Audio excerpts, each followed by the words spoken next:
ఒత్తిళ్ళని తట్టుకోలేక అసలు నాకు ఈ లైఫే వద్దు అని చెప్పి అసలు దైవ మార్గాన్ని వదిలిపెట్టి అన్ని రకాలుగా ఎటైనా వెళ్ళిపోతా అనే ఒక ఆలోచనలోకి వెళ్ళిపోతుంటారు. అటువంటి వాళ్ళకి ఏం చెప్తారు మీరు? ఈ ప్రపంచంలో మనమే ఒత్తిడి తీసుకుంటున్నామండి. ఆరోగ్యంగా కుటుంబంతో సమాజం కోసం ధర్మం కోసం ఉండే ఒక జీవితం, అది మన లక్ష్యం అనుకోండి. మనం ఆవిడ కడుపుతో ఉంది, 9 నెలల ప్రెగ్నెంట్. అయితే వాళ్ళ హస్బెండ్కి ఈవిడ పైన చెప్పుడు తప్పుడు మాటలన్నీ చెప్పేసరికి మొత్తం ఆవులన్నీ ఈవిని తొక్కేసి చంపేసాయి అనేటట్టుగా క్రియేట్ చేయటం కోసం రాత్రంతా ఒక గోవు ఆవిడ పైన నించొని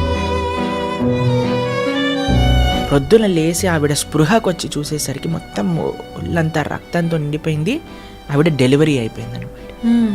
ఒక పక్క నుండి ఒక చిన్న రాయి తీసుకొని ఆ బొడ్డు, తినడానికి తిండి లేదు, ఏం చెయ్యాలి అని అంటే పిండాలు పెడతారు చూడండి, వాటిలో నీళ్లు కలిపి కాలుతున్న చితల పైన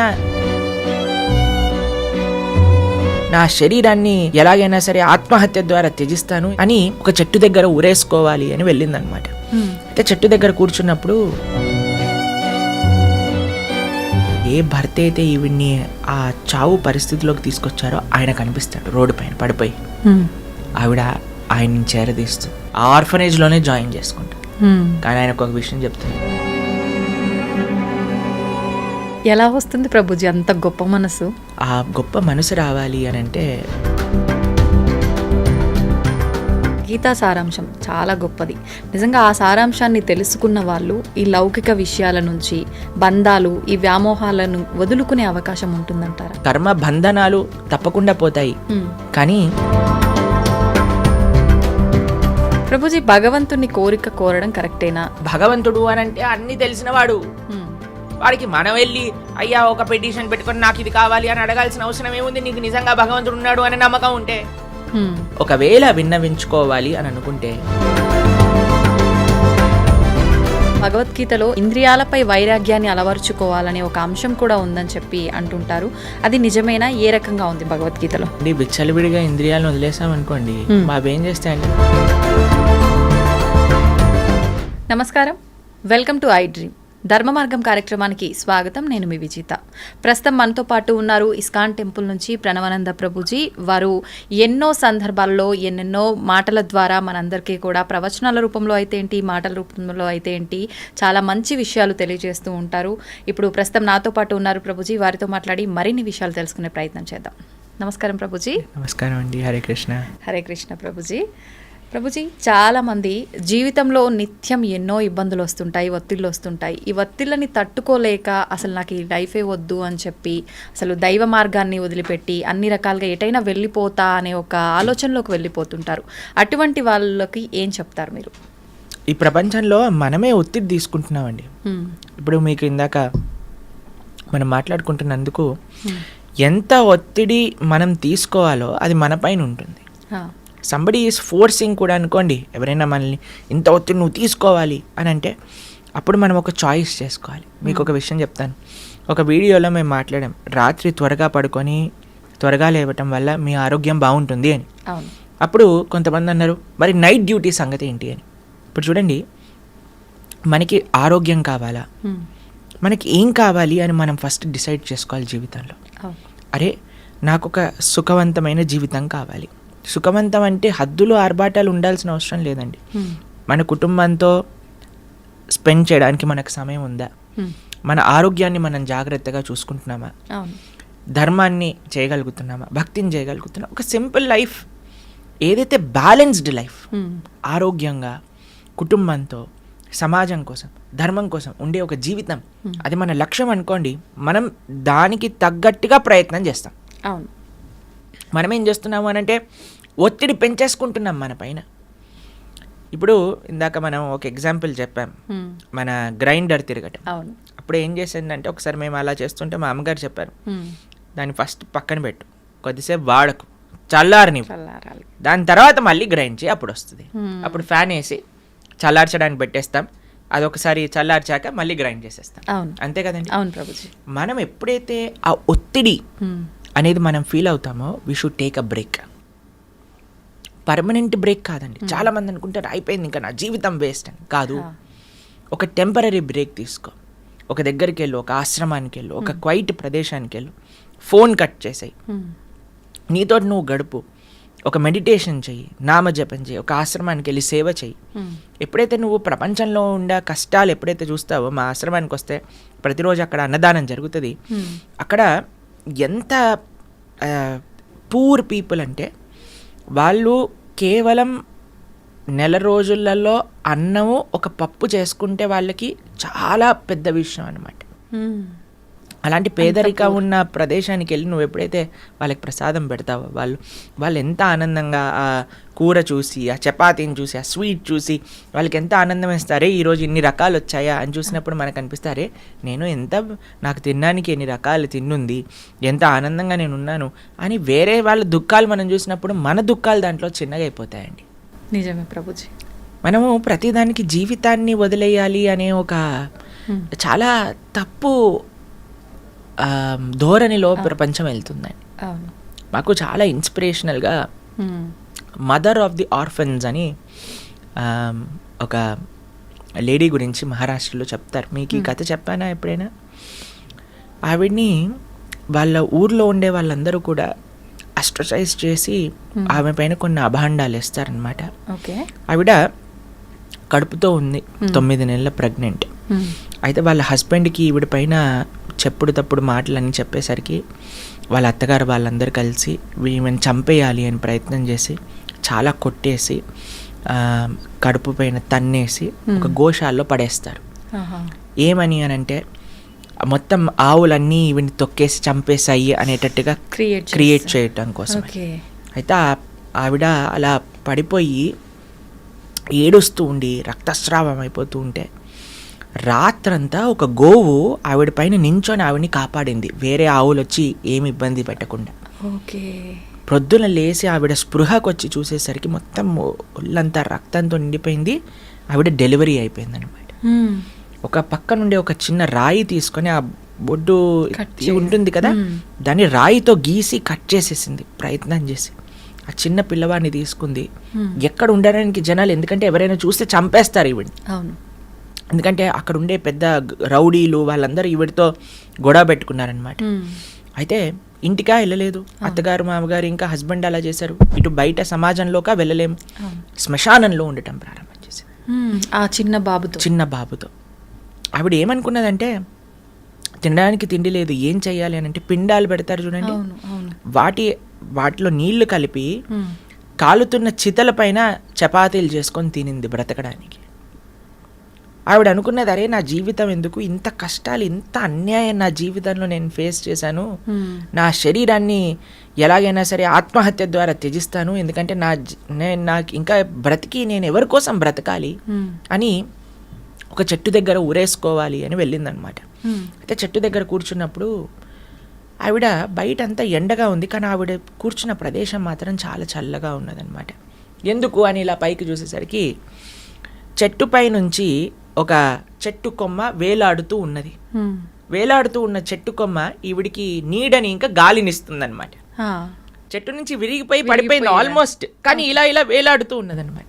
ఈవిడ అనుకున్నది, అరే ఒక విరిగిపోయిన చెట్టు కొమ్మ, దేనికి పనికిరాదు అనుకునే చెట్టు కొమ్మ నాకు ఆనందాన్ని ఇచ్చింది కదా, నేను కూడా జీవితంలో విరిగిపోయాను, నన్ను కూడా ఒక సమాజం నుంచి దూరం అయిపోయాను, కానీ నేను సంకల్పం చేస్తే, నేను ప్రయత్నిస్తే నేనెందుకు 10 మందికి మంచి చేయలేను అని ఆవిడ ఈ చిన్ని పిల్లవాడితో ఉండటమే కాకుండా అక్కడ ఉండే అనాథ పిల్లలందరినీ చేరదీసి ఇప్పటికీ 100 మందిని చేరదీసి వాళ్ళందరినీ ప్రయోజకులుగా చేసి సమాజానికి అందించింది. మదర్ ఆఫ్ ది ఆర్ఫన్స్ అని ఆవిడ పేరు అనమాట.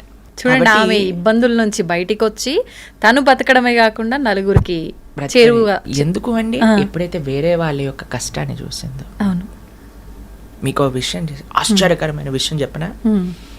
ఒకసారి ఆవిడ రోడ్డు పైన వెళ్తూ ఉంటే ఏ హస్బెండ్ ఏ భర్త అయితే ఈవిడ్ని ఆ చావు పరిస్థితిలోకి తీసుకొచ్చారో ఆయన కనిపిస్తాడు రోడ్డు పైన పడిపోయి.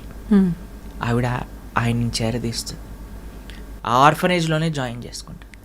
కానీ ఆయనకు ఒక విషయం చెప్తుంది, నిన్ను క్షమించాను, నువ్వు అల్లరి పిల్లవాడి, ఇప్పుడు నేను నీ తల్లి, నీ భార్య అని కాదు, నువ్వు కూడా మా పిల్లలాంటి, కానీ నువ్వు అల్లరి పిల్లవాడివి, నువ్వు అల్లరి చేసావు, కానీ ఈరోజు నేను క్షమిస్తున్నా, నువ్వు ఆ స్థితిలో ఉన్నందుకు నేను కాపాడటం నా లక్ష్యం అని ఆయనను కూడా ఆవిడ ఆశ్రమంలో పెట్టుకొని పెంచింది. ఎలా వస్తుంది ప్రభుజీ అంత గొప్ప మనసు? ఆ గొప్ప మనసు రావాలి అని అంటే మనం ఈ ప్రపంచంలో అండి మనకే కష్టాలు ఉన్నాయి, నేనే కష్టాలు అనుభవిస్తున్నా అనే మిస్కన్సెప్షన్ నుంచి బయటికి రావాలి. ఓకే. ఈ ప్రపంచంలో ఎవ్వరు ఎలాంటి వారైనా సరే అండి, సేవ ఇచ్చే ఆనందం ఇంకా మాటల్లో మనం చెప్పలేమండి. ఒకసారి ఎవరికైతే ఆ సేవ రుచి తెలుస్తుందో వాళ్ళు చాలా ఒక అద్భుతమైన మానసిక ప్రవృత్తి అనేది వాళ్ళకి కలుగుతుందండి. కాబట్టి ఎప్పటివరకైతే నేను సుఖంగా ఉన్నానా, నాకు ఇది కావాలి, నేను ఇది లేకపోతే బాగుండలేను, నాకు అదే కావాలి, అదే బ్రాండ్ కావాలి, ఇది చూస్తేనే నాకు ఆనందం, నాకు ఇది ఇప్పుడే కావాలి అనే ఒక మైకంలో ఉండిపోతామండి. మనము సమాజానికి ఏం చేయలేము, మనకి మనం మంచి చేసుకోలేము. ఆవిడికి ఆనందం ఎందుకు వచ్చిందో తెలుసా అండి? ఒకళ్ళకి సేవ చేయటంలో వచ్చింది. ఆ సేవ రుచి ఎప్పుడైతే కలుగుతుందో ఎవరినైనా సరే మనం మన దగ్గరికి తీసుకోవచ్చు, ప్రేమను పంచవచ్చు. అంత ఉదాత్త భావన మన లోపల కలుగుతుంది. కాబట్టి suicide is not the way అండి. ధర్మాన్ని వదిలేయటం కాదండి మార్గం, ధర్మాన్ని ఆచరించటం వల్ల శక్తి లభిస్తుంది. ఇప్పుడు ఒకడు చాలా వీక్గా ఉన్నాడు అనుకోండి, ఏం చేయాలి? చక్కగా తినాలి, చక్కగా ఎక్సర్సైజ్ చేయాలి, బలిష్టంగా అవుతాడు, అప్పుడు సేవ చేయొచ్చు. అంతేకాని నేను ఎలాగున్నా వీక్గా ఉన్నాను, నేను లేవలేను, నేను తినలేను అని అంటే ఇంత పోతుంది. కాబట్టి మన జీవితంలో మన చుట్టూ ఎన్ని ఉదాహరణలు ఉన్నాయి మనకి. ఆ ఉదాహరణలు, మంచి ఉదాహరణలు చూద్దాం, మనము మంచి వైపు వెళ్దాం, మంచి విషయాలను విందాం. ఎప్పుడైతే మనం ఈ ప్రయత్నం చేస్తామండి అప్పుడు మనకి మంచి మార్గం అనేది కనిపిస్తుంది. కాబట్టి ధర్మాన్ని వదిలేయటం మార్గం కాదు, ధర్మాన్ని ఇంకా గట్టిగా పట్టుకోవటం మార్గం. ఇప్పుడు చూడండి, ఒక చిన్న పిల్లవాడు నేలపైన పడిపోయాడు అనుకోండి, ఏడుస్తాం ప్రారంభం చేస్తాడు. కానీ ఏం చేయాలి? ఆ నేలని ఆసరాగా తీసుకొని పైకి లేస్తాడు. అంతే కదా. నేలపైన పడ్డాను కాబట్టి ఇంకా నేలపైన నడవను అని అంటాడా?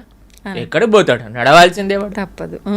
అదే నేలని ఎక్కడైతే మనం ఏ జీవితంలో అయితే మనము ఇలా దెబ్బలు తిన్నాం అనుకునే దాన్ని ఆసరాగా పెట్టుకోండి, దాన్నే ఒక భగవంతుడి పైన నమ్మకంగా అదే స్థానంలో నిలవండి. ఆ భగవంతుడి యొక్క కృప తప్పకుండా ఉంటుంది. మనోధైర్యం అనేది కావాలి. God helps those who help themselves అని అంటారు. కాబట్టి మనకి ఆ ఫేత్, భగవంతుడా ఉన్నావు, నువ్వు నన్ను రక్షిస్తావు, కానీ నేను నా ప్రయత్నం చేస్తా అని ప్రయత్నం చేయండి. తప్పకుండా జీవితంలో మళ్ళీ మీరు మంచి మార్గంలోకి వెళ్తారు, అందులో డౌటే లేదండి. ప్రభుజీ, గీతా సారాంశం చాలా గొప్పది. నిజంగా ఆ సారాంశాన్ని తెలుసుకున్న వాళ్ళు ఈ లౌకిక విషయాల నుంచి, బంధాలు, ఈ వ్యామోహాలను వదులుకునే అవకాశం ఉంటుందంటారా? మీకు ఒక విషయం చెప్తాను. చాలా మందికి ఒక అపోహ ఉంటుంది, గీత చదవటం వల్ల సంసారాన్ని వదిలేస్తారు అని. అవును.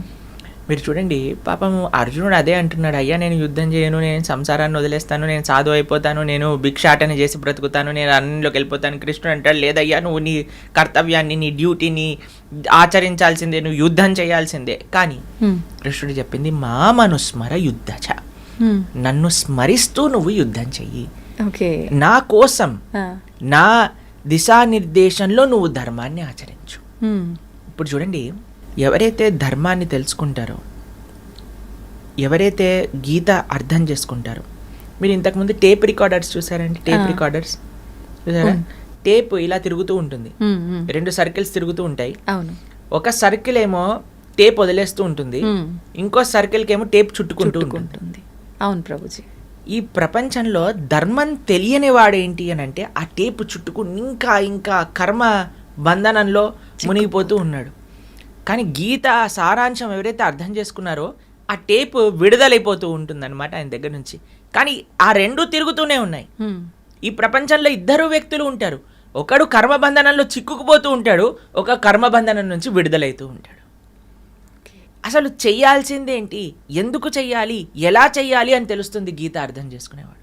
చేసే పనిని మాడడండి, చేసే కర్తవ్యాన్ని విడిచిపెట్టడండి, కుటుంబ సభ్యులతోటే ఉంటాడు, కానీ ఎలా ఉండాలి, వాళ్ళని ఎలా, ఇప్పటి వరకు నా భార్య, నా పిల్లలు, నా భర్త, నా ఇల్లు, నా కుటుంబం, నేనే అన్న భావన పోయి వీరు భగవంతుడు నాకు ఇచ్చిన సేవ, వీరు భగవంతుడి యొక్క అంశాలు కాబట్టి నేను జాగ్రత్తగా చూడాలి.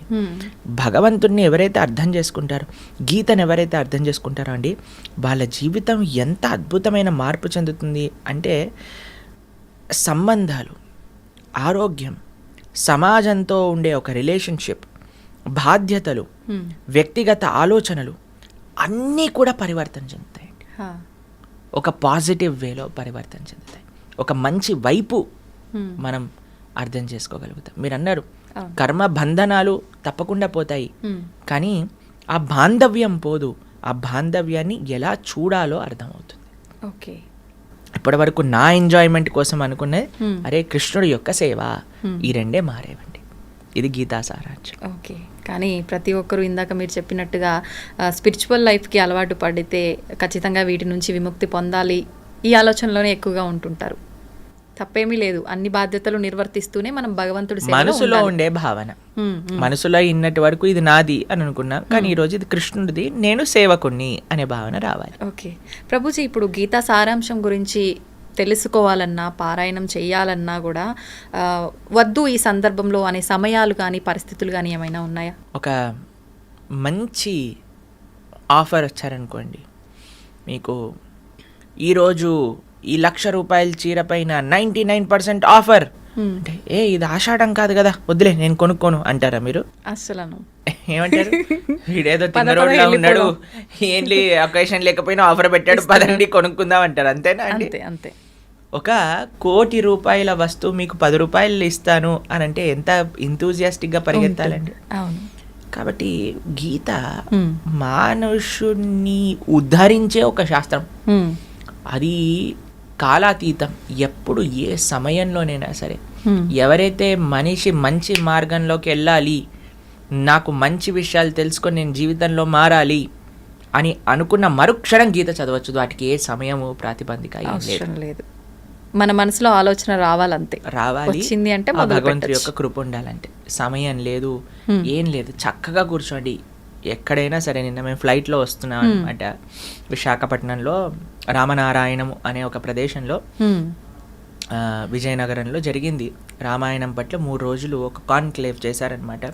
ప్రపంచంలోనే అతిపెద్ద రామాయణ శాస్త్ర చర్చ. అందులో మేము లక్ష్మణుడు సర్వగుణ సంపన్నుడు అనే విషయం గురించి మాట్లాడాం.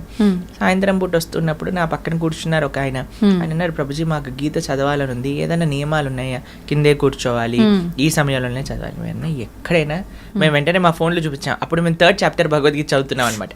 విజయనగరం నుంచి విశాఖపట్నం ఎయిర్పోర్ట్ వచ్చే దారిలో. బ్రహ్మాండంగా ఎక్కడైనా సరే మనకి ఆ ఇచ్చ ఉండాలంతే. ఎక్కడైనా ఫోన్లోనైనా, పుస్తక రూపంలోనే, పైనైనా కిందైనా ఎక్కడైనా చదవచ్చు. కాబట్టి there is no time restriction, place restriction. చక్కగా ఆ భగవంతుడు ఏం చెప్తున్నారు అనే ఒక ఆతురత మనకు కావాలి. ప్రభుజీ, ఆడవారికి వీలు పడని ఆ 4 రోజుల సందర్భంలో కూడా చదివితే తప్పేమీ లేదా? చదువుకోవచ్చు, ఏం పర్వాలేదు.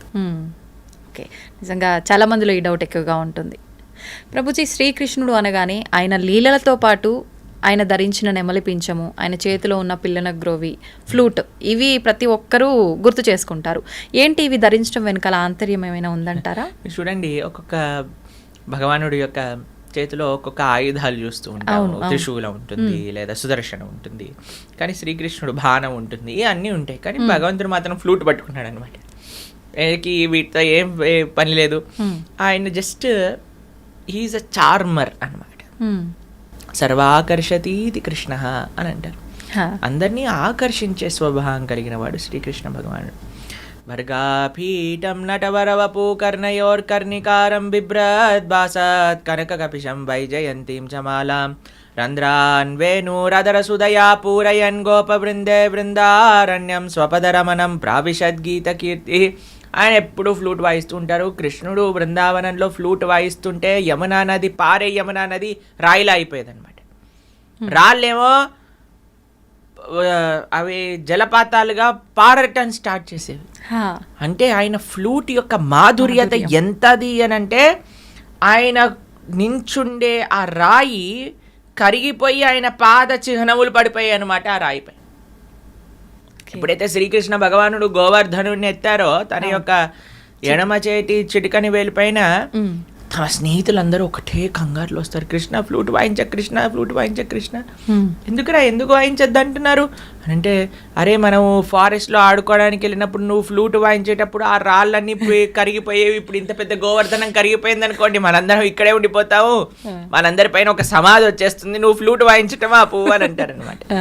అంత మధురం అండి. కృష్ణుడు ఎందుకు వేణుగానం చేస్తారు అంటే, రాయిని కూడా కరిగించటము అని అంటే, మన యొక్క హృదయం కూడా రాయి లాంటిదండి, ఒక బండ అని అంటారు చూడండి.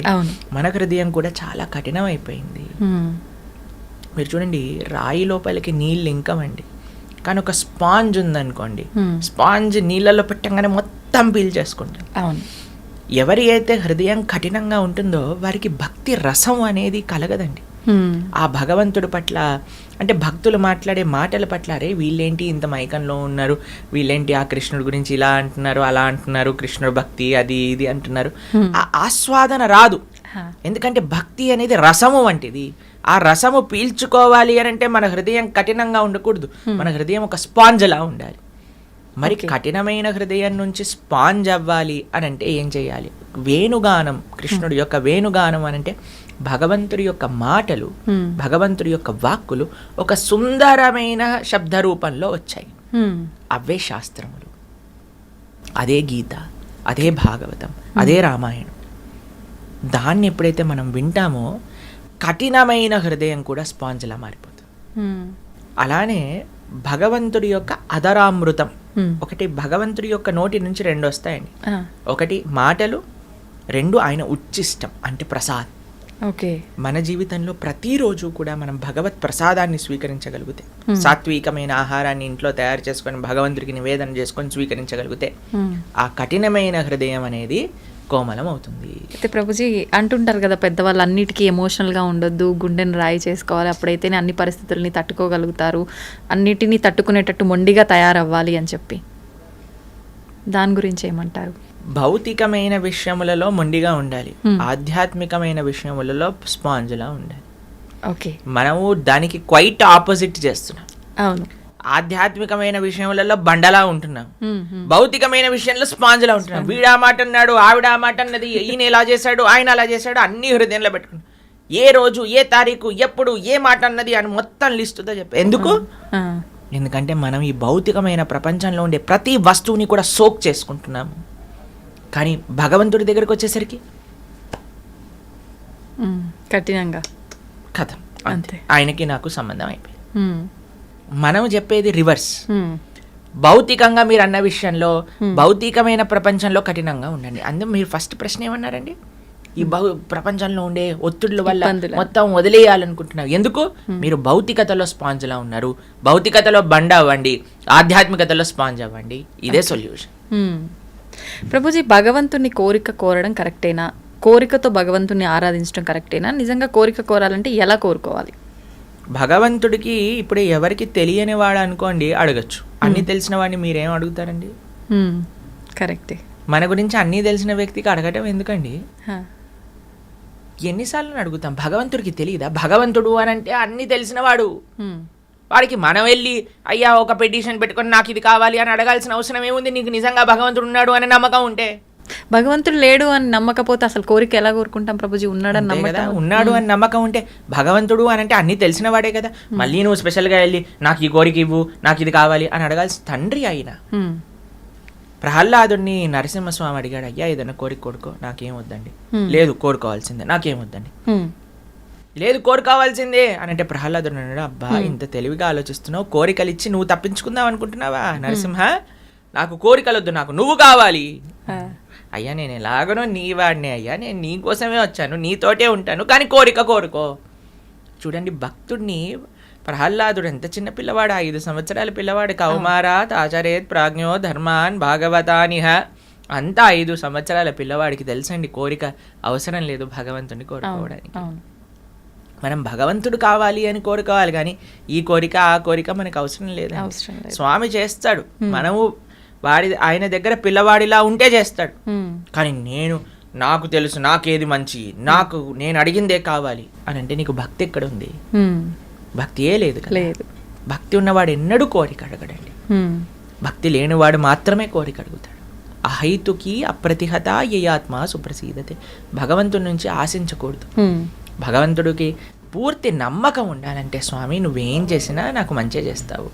కాబట్టి కోరిక విన్నవించాల్సిన అవసరం లేదు భగవంతుడికి. ఒకవేళ విన్నవించుకోవాలి అని అనుకుంటే మొండిగా కాదండి, స్వామి ఇది నాకు మంచి అని అనిపిస్తుంది, నీకు కూడా మంచి అనిపిస్తే చెయ్యి, నువ్వేం చేసినా నేను స్వీకరిస్తా, మారోబి రాకోబి జో ఇచ్చా తో హర్. ఒకవేళ మీరు కోరుకోవాల్సిందే అని అనుకుంటే don't be adamant about it. కోరుకోండి భగవంతుడా నాకు ఇది మంచి అనిపిస్తుంది, నీకు కూడా మంచి అనిపిస్తే చెయ్యి తండ్రి.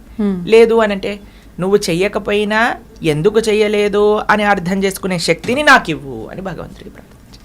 ఓకే ప్రభుజీ, భగవంతుడి దృష్టిలో అందరూ సమానమేనా? ధనిక పేద, ఉన్నవాళ్ళు లేని వాళ్ళు, పూజించే వాళ్ళు పూజించని వాళ్ళు అందరూ సమానమే అంటారా?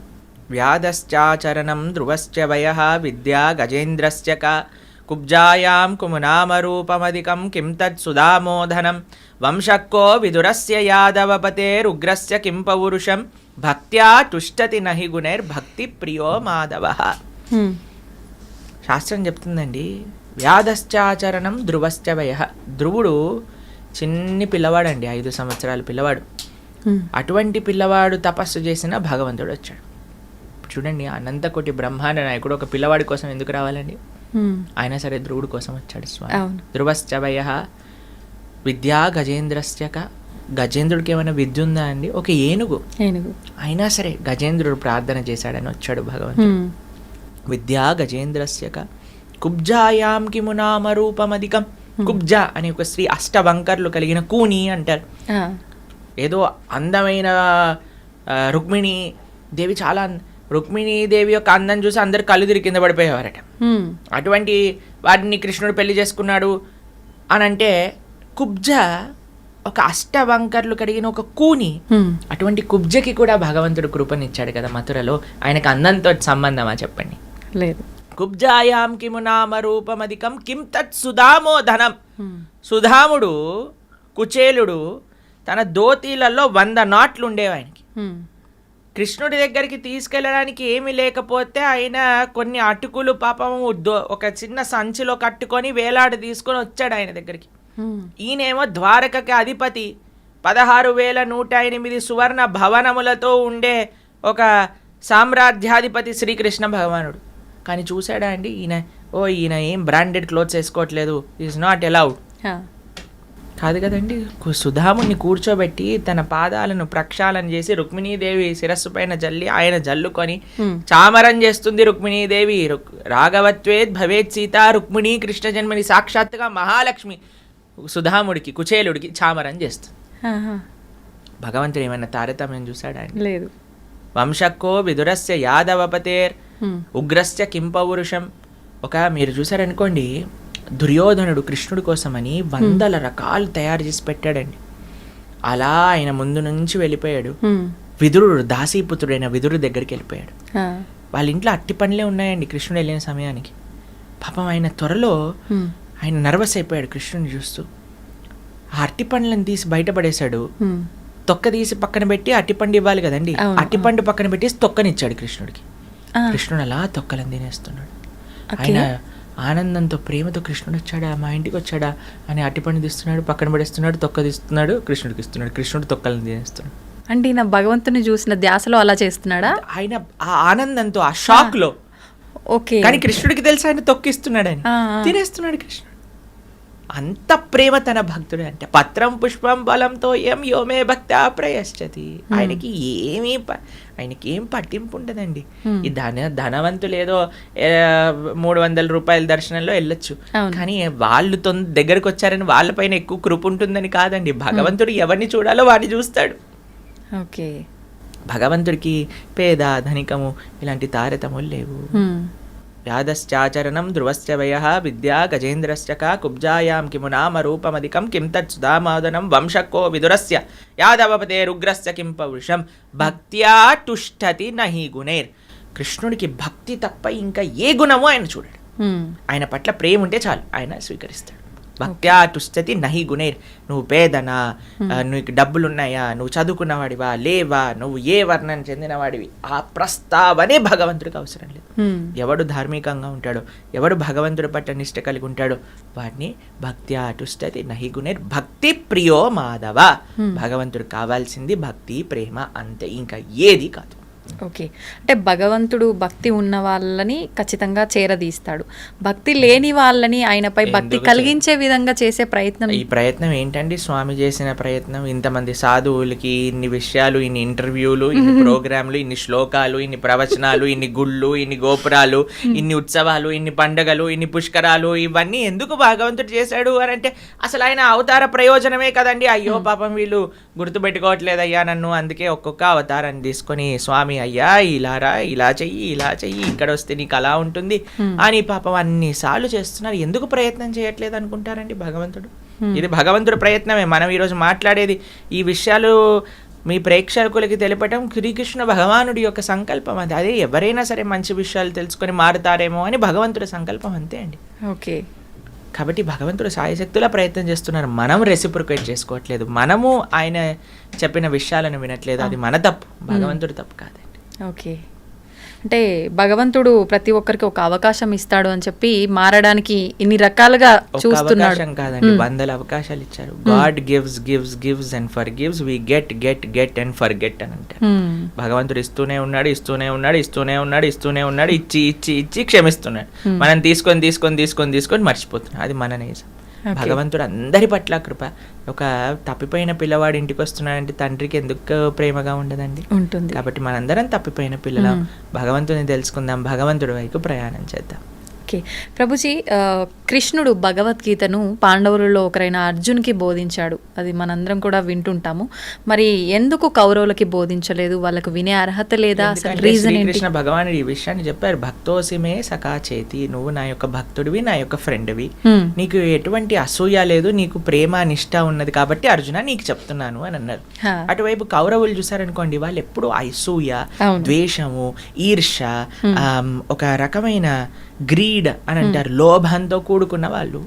ఎవరికైతే నేను బాగుంటే చాలు, మొత్తం సమాజం ఏమైనా పర్వాలేదు అన్న వాళ్ళకి భగవంతుడి యొక్క కృప రాదండి. అంత దుర్మార్గము వీళ్ళ పట్ల చేసినా సరే అర్జునుడు పర్వాలేదు, నేను వాళ్ళని ఏమనను, నేను అరణ్యానికి వెళ్ళిపోతానని కోమల కలిగిన హృదయం కలిగిన వాడు. భక్తోసిమే సఖాచేతి రహస్యం ఏతద్ ఉత్తమం, అన్నిటికంటే ఉత్తమమైన రహస్యాన్ని నీకు చెప్పాలనుకుంటున్నాను. ఎందుకంటే నువ్వు భక్తుడివి కాబట్టి, నీకు అసూయ లేదు కాబట్టి, నీకు ప్రేమ ఉన్నది కాబట్టి, నువ్వు నా స్నేహితుడివి కాబట్టి. అర్జునుడికి దుర్యోధనుడికి ఒక విషయం చెప్తాను. కృష్ణుడు ఇలా శయనించి ఉన్నాడు మన హస్తినాపురం ద్వారకలో. వీళ్ళిద్దరు వెళ్ళి అడగడానికి, హెల్ప్ అడగడానికి వెళ్ళారు. దుర్యోధనుడు మొట్టమొదటిగా వెళ్ళాడు, అర్జునుడు వెళ్ళారు. 2 స్థానాలు ఉన్నాయి అక్కడ. ఒకటి పాదాల దగ్గర ఒక స్థానం ఉన్నది, శిరస్సు దగ్గర ఒక స్థానం ఉన్నది. అర్జునుడు చూస్ చేసుకున్న ప్రదేశము భగవంతుడి యొక్క పాదాల దగ్గర. కానీ దుర్యోధన అనుకున్నాడు, నేనేంటి వాడి పాదాల దగ్గర ఎందుకు కూర్చోవాలి, నేను రాజుని, నేను శిరస్సు పైన కూర్చుంటే అని శిరస్సు దగ్గర కూర్చున్నాడు. సరే అని కృష్ణుడు లేచి చూసేసరికి ఫస్ట్ అర్జునుడు కనిపించాడు. అయ్యా నీకేం కావాలి అని. ఈయనకి టెన్షన్ ప్రారంభం అయిపోయిందనమాట. ఎలా నారాయణీ సేన అని అడుగుతాడేమో అని. అయ్యా నాకు నువ్వు తప్ప ఇంకెవ్వరొద్దు అని అడిగాడు. దుర్యోధన అమ్మయ్య బతికిపోయాను, నారాయణ సేన అడగలేదు, నారాయణ సేన. కానీ ఎక్కడండి, ఎక్కడైతే పార్థ, ఎక్కడైతే కృష్ణ ఉంటారో అక్కడే విజయం ఉంటుంది. అంతే కదండి. అంతే. కాబట్టి అర్జునుడికి దుర్యోధనుడికి ఇది డిఫరెన్స్. ఒకడు కృష్ణుడి యొక్క సేవకుడు అనుకుంటున్నాడు, ఒకడు కృష్ణుడినే సాచించాలి అనుకుంటున్నాడు. అందుకే వాడు అర్హత కాదు జ్ఞానాన్ని. ఎవరికి తెలుసా అండి, శ్రద్ధావాన్ లభతే జ్ఞానం. ఎవరికైతే శ్రద్ధ ఉంటుందో వారికి మాత్రమే జ్ఞానం లభిస్తుంది. శ్రద్ధ వినయం వల్ల వస్తుంది. అర్జునుడికి వినయం ఉన్నది, దుర్యోధనుడికి వినయం లేదు. మీకు ఇంకొక విషయం చెప్తాను. కృష్ణుడిని ఒకసారి అడుగుతారు, అయ్యా నీకు అర్జునుడు అంటే ఎందుకండి ఇంత ఇష్టము అని అంటే, సరే చూపిస్తాను పదా అని అర్జునుడి యొక్క కుటీరానికి తీసుకెళ్తారనమాట. కురుక్షేత్ర యుద్ధంలో పాపం దెబ్బలన్నీ తగిలి చాలా అలసిపోయి రోజంతా యుద్ధం చేసి అర్జునుడు శయనిస్తే ప్రతి ఒక్క హృదయంలో ఉండే ప్రతి ఒక్క నాడి లోపల నుంచి కృష్ణ కృష్ణ కృష్ణ కృష్ణ కృష్ణ అనే శబ్దం వస్తుంది అర్జునుడి యొక్క శరీరంలో ఉండే ప్రతి అంగం నుంచి. అంత ప్రేమ అర్జునుడికి కృష్ణుడు అంటే. అటువైపు దుర్యోధను చూసారనుకోండి, దుర్యోధనుడి దగ్గరికి ఒకసారి కృష్ణుడు వచ్చినప్పుడు సభకి వాళ్ళ యొక్క మినిస్టర్స్కి చెప్తారు, ఏయ్ ఎవ్వరు కూడా కృష్ణుడు చూస్తే లేవకూడదు అంటే, లేదండి ఆయనను చూస్తే ఆటోమేటిక్గా నించుంటా. సరే ఎవరు కృష్ణుడిని చూడకండి, నన్ను చూడండి, నేను కూర్చుంటాను, కృష్ణుని చూడాల్సిన అవసరం లేదు, నేనేం చేస్తానో అది చెయ్యండి, నేను కూర్చుంటాను కదా మీరు అందరూ కూర్చోండి. సరే అండి, అందరు మినిస్టర్లు కూర్చున్నాడు, దుర్యోధనుడు కూర్చున్నాడు. శ్రీకృష్ణ భగవానుడు ఎప్పుడైతే ఆ సభలోకి వచ్చారు ఫస్ట్ నించుంది దుర్యోధనుడు. దుర్యోధనుడు చూసిన మంత్రులు అందరు నించున్నారనమాట. అంటే అంత అసూయ ద్వేషము దుర్యోధనుడికి ఉండింది కృష్ణుడి పట్ల. ఆ కృష్ణుడు వచ్చి ఆ సింహాసనం పైన కూర్చున్నప్పుడు ఆయనని సంహరించాలి అనే ఒక కుట్ర కూడా పన్నినారనమాట. అప్పుడు కృష్ణుడు విశ్వరూపాన్ని దర్శింపజేశారు. కాబట్టి ఎవరికైతే శ్రద్ధ లేదో, ఎవరికైతే అసూయ ఉంటుందో భగవంతుడి పట్ల, ఎవరికైతే నమ్మకం ఉండదో, ఎవరికైతే విశ్వాసము లేదా ఒక రకమైన ఏంటి నాకంటే గొప్ప జ్ఞానం ఇంకెవరికి తెలియదు అనే ఒక అహంకారం ఉంటుందో వారికి ఎప్పుడూ భగవంతుడి గురించి అర్థము కాదు. ఓకే.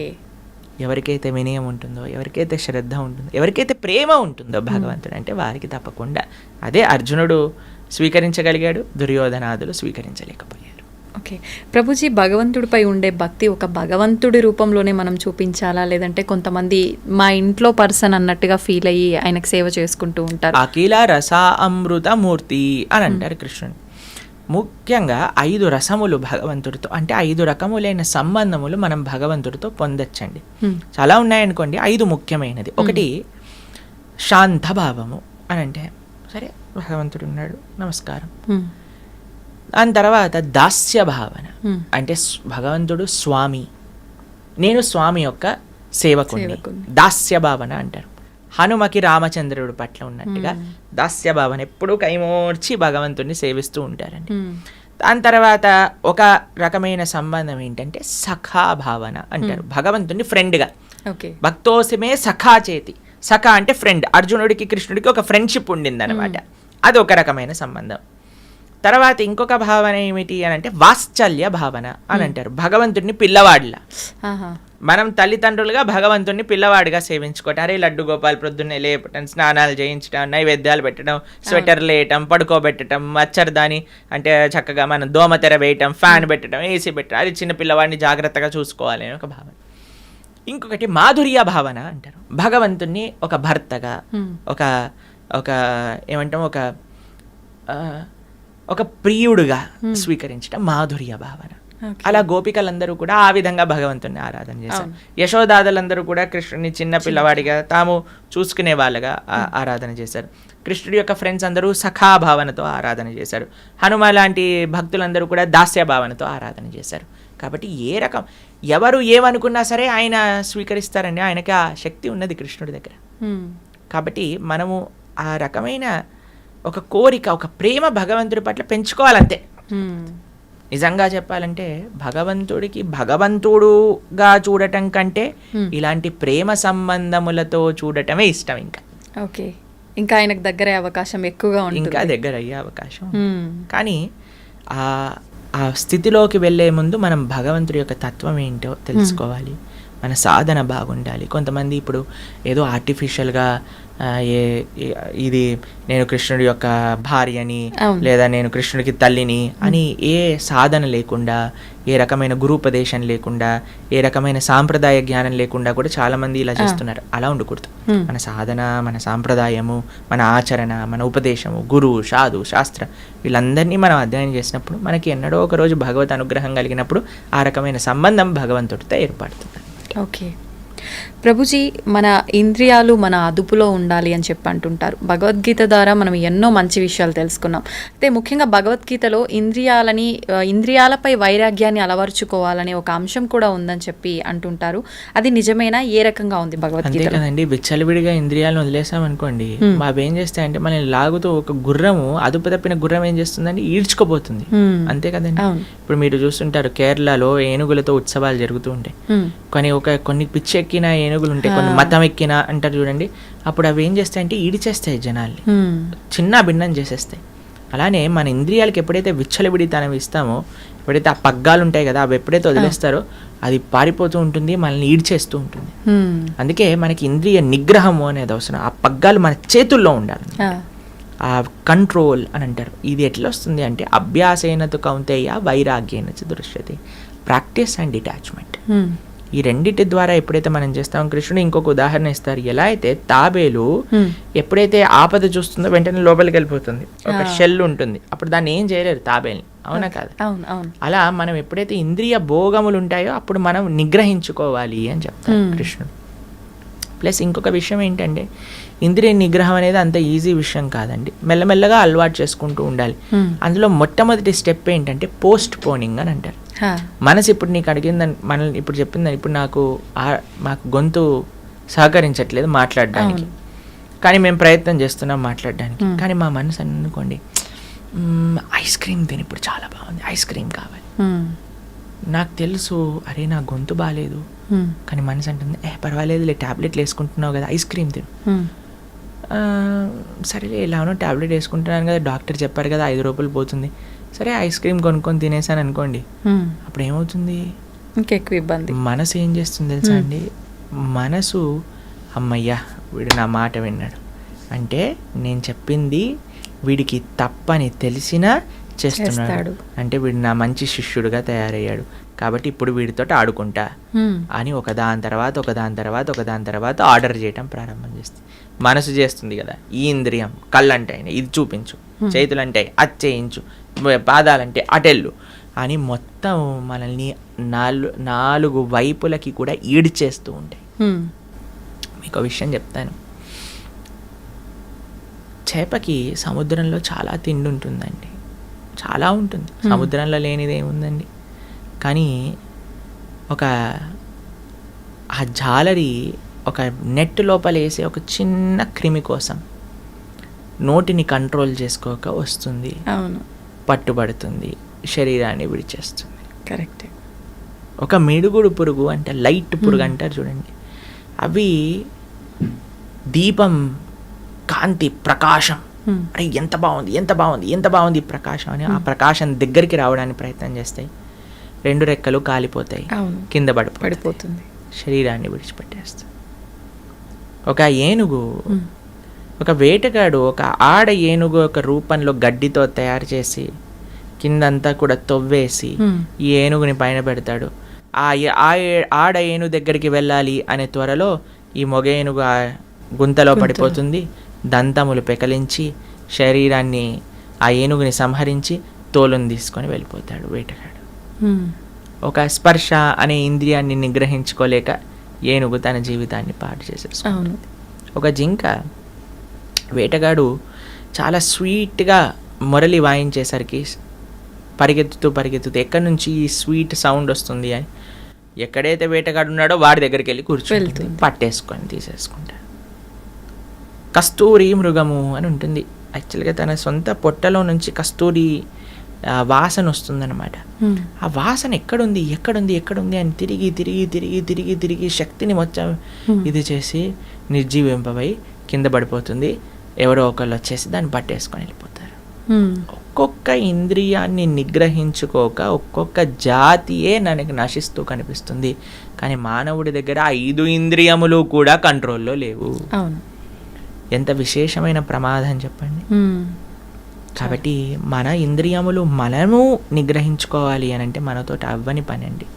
కానీ ఎప్పుడైతే మనం భగవంతుడికి శరణాగతి చేస్తామో, భగవంతుడికి అసాధ్యం ఏంటంటే అంత పెద్ద కొండ, ఇప్పుడు మేము బృందావనం వెళ్తున్నాం, గోవర్ధనంలో ఉండబోతున్నాం, అక్కడ గోవర్ధనగిరి 21 కిలోమీటర్లు, అటువంటి గోవర్ధన పర్వతాన్ని ఎత్తిన వాడికి ఇంకా ఏంటి అసాధ్యం చెప్పండి. అటువంటి శ్రీకృష్ణ భగవాను ఎప్పుడైతే మనం శరణు పెడతామో అప్పుడు మన యొక్క ఇంద్రియాలన్నీ కూడా నిగ్రహింపబడతాయి. ఓకే, ప్రభుజీ, మనం వింటూ ఉంటాం ప్రతిరోజు కూడా దిష్టి తగిలిందని చెప్పి, నరదిష్టి చాలా ఇబ్బంది పెడుతుంది అని చెప్పి, అది ఉంటుంది అని జనాలు నమ్ముతుంటారు. దీన్ని తొలగిస్తామని చెప్పి చాలామంది రకరకాల ప్రయత్నాలు చేస్తుంటారు. రకరకాల అదొక వ్యాపారంగా తయారయ్యింది. నిజంగా ఇవన్నీ ఉన్నాయా? వీటిలో భగవద్గీతలో ఏం చెప్పారు? ఫస్ట్ భగవద్గీతలో ఏం చెప్పలేదు, కానీ ఒక బేసిక్ కామన్ సెన్స్ మీరు చూసారనుకోండి, అసలు దిష్టి తెచ్చుకోవటం ఎందుకు? ఫస్ట్ దిష్టికి అన్నిటికంటే మూలం ఏంటి అని అంటే మనకి ఉన్నదానికంటే ఎక్కువగా చూపించుకోవటం, లేదా ఉన్నది మొత్తం మనం ఇప్పుడు చూడండి, డెఫినెట్లీ వీ హ్యావ్ టు ఏమంటారు దాన్ని అని అంటే, అతిగా జనాల యొక్క ఆకర్షణ ప్రయత్నం చేయటం అది ఉండకూడదు మనకి. ఎప్పుడైతే మన జీవితంలో ఉండే విషయాలన్నింటినీ కూడా మనం పెట్టేస్తామో బయట, ఎప్పుడైతే మనము సమాజంలో ఉన్నప్పుడు ఒక రకమైన పరిణితి, హద్దు లేకుండా మనం మితిమీరిపోయి బిహేవ్ చేస్తామో, ఎక్కువగా చూపించుకోవాలి అనే ఒక ప్రయత్నం మనకు ఉన్నదనుకోండి, అప్పుడు ఏమవుతుంది అని అంటే వేరే వాళ్ళ యొక్క అన్నెసెసరీ అట్రాక్షన్, అన్ని కళ్ళు మంచివి కాదు కదండి. కాబట్టి మనకి చెడు వాళ్ళు ఎప్పుడైనా మనకి చెడు ఆశించి మన వైపు ఆ విధంగా చూసారనుకోండి, దాన్ని దృష్టి అని అంటారు. ఓకే. కాబట్టి అది నుంచి బయటకి రావాలి అని అంటే మనకి మెయిన్ థింగ్ ఏంటంటే మనం ఎంత సింపుల్గా ఉండాలి. ఒకటి ఏంటి అని అంటే అన్నెసెసరీ అట్రాక్షన్ గెయిన్ చేసుకోవడానికి ప్రయత్నం చేయకూడదు. తర్వాత ఆ దృష్టి మనల్ని ఎఫెక్ట్ చేయకుండా ఉండాలి అని అంటే మీకు ఒక విషయం చెప్తాను. మనం ఎప్పుడైనా సరే ఇంటి నుంచి వెళ్ళే ముందు భగవంతుడికి ప్రార్థన, మన పూజా ఆలయంలోకి వెళ్ళి, మాకు అందరికీ అలవాటు ఈ విషయం, నాకు తెలిసి ఎంతమందికి ఉందో తెలీదు, కానీ మేమైతే ఎక్కడైనా కార్యక్రమానికి వెళ్తున్నా ఏం చేస్తున్నా సరే ఫస్ట్ భగవంతుడికి వెళ్ళి, స్వామి ఇది మీ సేవగా ఈ రోజు చేస్తున్నాము, ఈ కార్యక్రమానికి వెళ్తున్నా, మీ దయ ఉంచండి అని చేస్తాం. మళ్ళీ ఇంటి నుంచి రాగానే ఫస్ట్ మనం ఏం చేయాలంటే పాద ప్రక్షాళన చేసుకోవాలి. బయట నుంచి రాగానే పాద ప్రక్షాళన చేసి కాళ్ళు చేతులు ముఖం అంతా శుభ్రంగా చేసుకొని చక్కగా మనం ఆలయాన్ని, మన పూజా మందిరానికి వెళ్ళి భగవంతుడికి వేడుకోవాలి, తండ్రి ఇది ఈ కార్యక్రమం దీనికోసం ఇలా చేసాము, క్షేమంగా తెచ్చుకున్నందుకు థ్యాంక్ యూ. చిన్న చిన్న చిట్కాలు ఉంటాయి. ఉప్పుతో దిష్టి తీస్తూ ఉంటారు. మా అమ్మగారు మమ్మల్ని ఎప్పుడైనా కలిసామనుకోండి, అప్పుడు కొబ్బరికాయతో దిష్టి తీస్తారు, లేదా ఉప్పుతో దిష్టి తీస్తారు. అలా చిన్న చిన్న కార్యక్రమం, దానికి ఎవరినో ఎంప్లాయ్ చేసి మన దిష్టిని తొలగించడానికి పెద్ద పెద్ద కార్యక్రమాలు చేసి అవన్నీ ఏం అవసరం లేదండి. ఫస్ట్ మనం కొద్దిగా కంట్రోల్డ్గా ఉండాలి. పబ్లిక్లో ఏదో మనం ఇది అది అని చేయడానికి ప్రయత్నం చేయకూడదు. రెండో విషయం ఏంటంటే చిన్న చిన్న చిట్కాలు, ఉప్పుతో మనం దిష్టి తీసేయచ్చు, కొబ్బరికాయతో దిష్టి తీయచ్చు, అలా నిమ్మకాయ కొన్ని యూజ్ చేస్తారు కదా, మీ అందరికీ తెలిసే ఉంటుంది.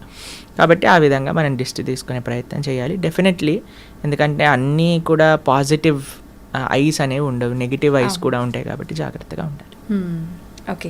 అయితే ప్రభుజీ, భగవంతుడి విషయానికి వస్తే హంగులు ఆర్భాటాలు చేసేది ఇదంతా సరైనదేనా? భగవంతుడి విషయంలో నిజంగా అలా చెయ్యాలి అని అంటే బాగా డబ్బున్న వాళ్ళు మాత్రమే ఎక్కువ ఖర్చు పెట్టి ఇలాంటివన్నీ చేయడానికి వీలు? ఎవరికి ఎంత ఉంటే అంత చెయ్యాలి. అలా అని అందరూ అంతా చెయ్యాలి అని కాదండి.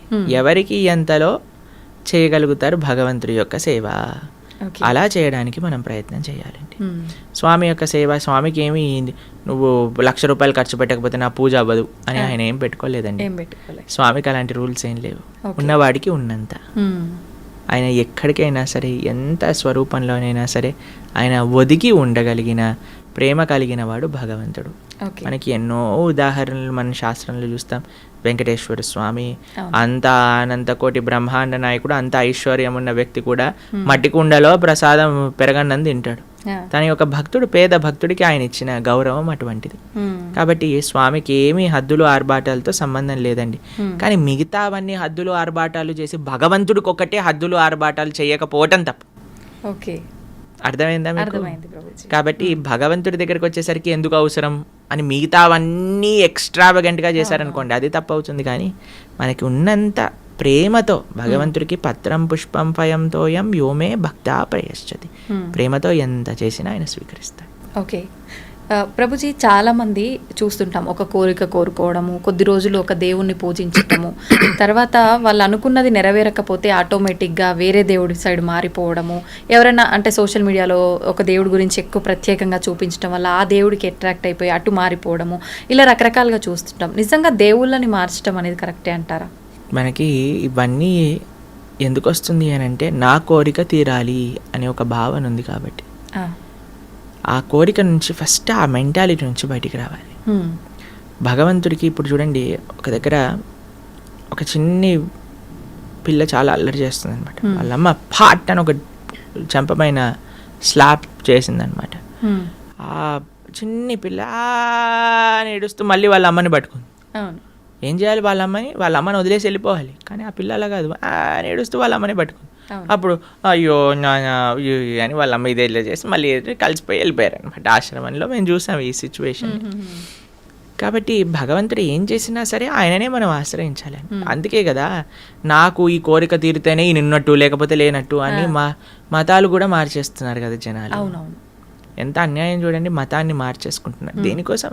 అసలు ఈ హిందువులు వాళ్ళ శాస్త్రాలు వాళ్ళకి తెలియదు, అర్థం చేసుకోవడానికి ప్రయత్నం చేయట్లేదు. ఎవడో ఒకడు వచ్చి ఇది కరెక్ట్, ఇది లేకపోతే నువ్వు ఇది అది అని పిచ్చి మాటలు మాట్లాడి మా దగ్గరకు వచ్చేసే కష్టాలన్నీ పోతాయి. ఈ కష్టాలు పోవు. ఈ ప్రపంచంలో ఉన్నంత వరకు కష్టాలు అనుభవించవలసినదే. కాబట్టి నీ ధర్మం నీకున్నప్పుడు దాన్ని ఆచరించు, అంతేకాని ఎదుటివాడి దగ్గరికి. అందుకే నేను చెప్తున్నాను, ఫస్ట్ ఆధ్యాత్మికవేత్తలు ఆపాల్సిన విషయం ఏదన్నా ఉంటే భగవంతుణ్ణి కోరికలు తీర్చే ఒక ఏటీఎం మషిన్గా ప్రజెంట్ చేయటం ఆపేయాలి. కోరికలు అడగడానికి భగవంతుడు కాదు, భగవంతుడి కోరికలు తీర్చడానికి, భగవంతుడి యొక్క సేవ చేయడానికి మనం ఉన్నాము. ఇది నిఖచ్చైన నిజమే. ప్రభుజీ, భగవంతుడిని కోరుకుంటారు, మొక్కులు మొక్కుతారు, ఆ మొక్కులు నెరవేరుస్తుంటారు. ఇదంతా నిజంగా భక్తి అనుకోవాలా, ఒక వ్యాపారం అనుకోవాలా? వ్యాపారమే కదండి. మీరు కొనుక్కున్నారు, ఈఎంఐలు కడుతున్నారు అని అంటే అది వ్యాపారమే కదా. అవును. భక్తి అంటే భక్తిలో కోరిక ఉండదు, భక్తిలో సేవ ఉంటుంది. Love means sacrifice, love means service. ప్రేమ అంటే త్యాగము, ప్రేమ అంటే సేవ. భగవంతుడి పట్ల భక్తి అంటే ఏంటో తెలుసా అండి? భక్తి అంటే ప్రేమ. ప్రేమ ఉన్న దగ్గర, ఇప్పుడు మిమ్మల్ని ఒకళ్ళు ప్రేమిస్తున్నారు అని, ఒకళ్ళు, మీకు మెటీరియల్ ఎగ్జాంపుల్ చెప్తాను. ఒక అబ్బాయి ఒక అమ్మాయిని ప్రేమిస్తున్నారంటే ఏమి ఇవ్వాలి, ఏ గిఫ్ట్ ఇవ్వాలి, ఈ రోజు ఏం చేయాలి, ఆ రోజు ఏం చేయాలి అని ప్రయత్నిస్తూ ఉంటాడు. అంతే కదండి, ఎలాగైనా సరే ఇంప్రెస్ చేయాలి ప్రయత్నిస్తూ ఉంటాడు. భగవంతుడి పట్ల ప్రేమ అంటే నాకు ఇది కావాలి, నాకు అది కావాలి. అలాంటి వాళ్ళని ఏమంటారు తెలుసా అండి? నాకు ఒకళ్ళు ఎక్స్ప్లెయిన్ చేస్తున్నారు, అటువంటి వాళ్ళు ఉంటే దాన్ని టాక్సిక్ పర్సనాలిటీ అంటారట. ఎవరైతే ఎప్పుడు కూడా ఏం తీసుకోవాలి అని చూసేవాడిని టాక్సిక్ రిలేషన్షిప్ అంటారు. మనతో భగవంతుడికి టాక్సిక్ రిలేషన్షిప్ కాదండి. మనకి భగవంతుడి పట్ల భక్తి అనే మాట మీరు వాడుతున్నారు అని అంటే స్వామికి ఏ సేవ చేయగలుగుతాను, స్వామికి ఏ విధంగా ఆరాధన, స్వామి యొక్క మాటలు విని నేను ఎలా మారగలుగుతాను, స్వామి యొక్క సేవగా 10 మందికి ఎలా నేను మంచి మార్గాన్ని తెలపగలను, ఎలా సమాజానికి, దేశానికి, ధర్మానికి సేవ చేయగలను అని ఆలోచించడమే భక్తి. అయితే ప్రభుజీ, చాలా మంది ఇప్పుడు ప్రస్తుతం ఉన్న సమాజంలో చాలా బిజీగా ఉన్నాం. మేము మా కుటుంబానికి టైం ఇవ్వలేకపోతున్నాము, మేము భగవంతునికి టైం ఎలా ఇవ్వాలి, ఎలా ఆయన మార్గంలో వెళ్ళాలి మేము అనుకునే వాళ్ళకి ఏం చెప్తారు? అలా అనుకుంటుంటారు చాలామంది. ఏం లేదండి, మనం దేనికోసం మనం ప్రియారిటీ ఇస్తే, ఏది మనకి ఇష్టం అనిపిస్తే దానికి మనం సమయం ఇచ్చి తీరుతాం. ఒకసారి మేము ఒక దగ్గర కూర్చున్నాం, ప్రసాదం తీసుకుంటున్నాం అనమాట. నా పక్కన ఇంకొక ఆయన ఉన్నారు. ఆయన అన్నారు, నా కడుపు నిండిపోయింది, నాకేం వద్దు అన్నారు. సరే అని వెళ్ళిపోయారు. వడ్డించే వాళ్ళందరూ అడుగుతున్నారు అనమాట, అయ్యా ఇది తీసుకోండి, వడ తీసుకోండి, గారె తీసుకోండి, పులిహోర పెట్టుకోండి, దద్దోజనం పెట్టుకోండి అని అంటే, నా కడుపు చాలా నిండిపోయింది, అయ్యా పోండి, నన్ను అడగండి అని అంటున్నాను. కొంతసేపు అయిపోయాక ఒక ఆయన గులాబ్ జాములు పట్టుకొని వచ్చాడు అనమాట. ఆయన కూడా పాపం ఈయన వద్దు అన్నాడు కదా అని నా దగ్గరికి వచ్చేసాడు. ఎందుకు వెళ్ళిపోయావు, నాకు ఇవ్వు గులాబ్ జాములు. అదేంటండి మీ కడుపు నిండిపోయింది, పొట్ట పగిలిపోతుంది అన్నారు. అంటే స్వీట్కి జాగుందిలేండి అని అన్నారు. ఎందుకంటే అరే ఏమైందిరా ఇప్పటి వరకు పొట్టలో జాగలేదు అంటే స్వీట్ అంటే ప్రభుజీ నాకు చాలా ఇష్టం ప్రభుజీ. ఇష్టం ఉన్నప్పుడు అంత పొట్ట పగిలిపోతున్నా జాగ ఏర్పడుతుంది. ఎందుకు? నీకు ఇష్టం ఉంది కాబట్టి. మనము ధర్మం పట్ల ఇష్టం పెంచుకోవాలి, భగవంతుడి సేవ పట్ల ఇష్టం పెంచుకోవాలి. ఎప్పుడైతే మనకి ఇష్టము అని అనిపిస్తుందో, దేన్నైతే మనం ప్రయారిటీ అనుకుంటామండి దానికి సమయం ఏర్పడుతుంది. దేన్నైతే మనం జీవితంలో ముఖ్యము అని అనుకుంటే దానికి సమయం ఏర్పడుతుంది. కాబట్టి భగవంతుడు ముఖ్యము, ధర్మం ముఖ్యము, సేవ ముఖ్యము అని అనుకుంటే ఆ భగవంతుడు ఆ కాలస్వరూపంలో మనకి దానికి సమయం ఇస్తాడు. ఓకే. నాకు ముఖ్యము అని అనుకోలేదు అనుకోండి, అప్పుడు సమయమే మనకు కనిపించదు. అంత సమయం ఉన్నా వాట్సాప్లు చూస్తున్నా, ఇన్స్టాగ్రాములు గంటలు గంటలు చూస్తున్నా, టీవీలు చూస్తున్నా మనకు అనిపిస్తుంది నాకు భక్తుడికి సంబంధము లేదు, సమయం లేదు అనిపిస్తుంది.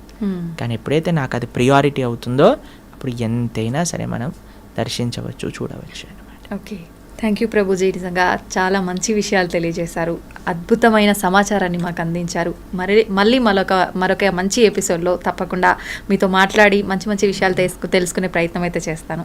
ధన్యవాదాలు ప్రభుజీ. హరే కృష్ణ మాతాజీ, హరే కృష్ణ.